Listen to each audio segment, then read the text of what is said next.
يا صباح الفل، عاملين ايه؟ نخش في الموضوع بتاعنا عشان الجو تلج وانا نشفت خالص.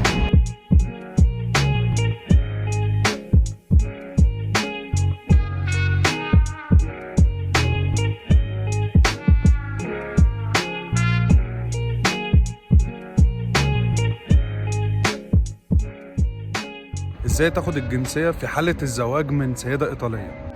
لازم بعد الزواج تفضل عايش معاها لمدة 2 سنين وما ترجعش بلدك في السنتين دول، وما ينفعش كمان انك تنفصل عنها. وفي خلال السنتين دول لو انت انجبت طفل منها ليك الحق انك تقدم على الجنسية بعد نص الوقت بس.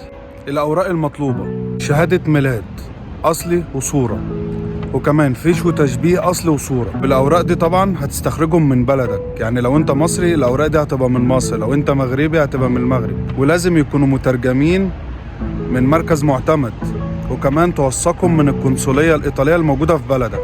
وآخر حاجة مطلوبة منك الإقامة بتاعتك وجواز السفر بتاعك وماركة دابولو ب16 يورو و250 يورو تمن تقديمك على الجنسية.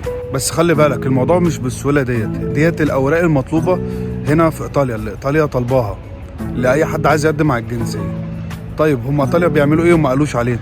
هيطلبوا منك إن أنت تكون شغال وبتدفع ضرايب، وهيطلبوا منك مكسبك لآخر 3 سنين، المكسب الصافي. واخر حاجة هم ما قالوش عليها برضو ان انت لما تيجي تقدم على الجنسية، لما تيجي تتجوز من سيدة ايطالية هيطلبوا منك امتحان، هيعملوا لك امتحان. وعلى فكرة الامتحان ده مش سهل، هيبقى امتحان شفوي ونظري، يعني انت هتتكلم وهتكتب، فلازم يبقى معاك اللغة قوية جدا عشان الامتحان بتاعهم هيكون صعب، مش هيكون سهل زي ما الكل متوقع.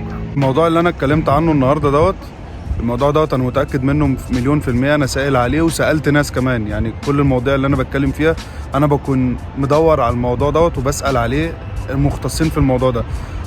فلما سالت ناس جربوا الموضوع ان هم يقدموا على الجنسيه عن طريق الموضوع ده، قالوا لي ان الامتحان بتاع اللغه وان هم هيشوفوا مكسبك وانت شغال ولا لا وبتدفع ضرائب ولا لا، انت مش هتسمعه من الحكومه الايطاليه نفسها، انت هتتفاجئ بيه وانت بتقدم. يا ريت تعذروني شويه على الفيديوهات ان انا بتاخر فيها، بس صدقوني انا بجهز لمجموعه من الفيديوهات، وكمان فتره التعب بتاعتي مساعدتكم ليا ان انتوا بتشتركوا في القناه، ده افيدكم اكتر واكتر. سلام.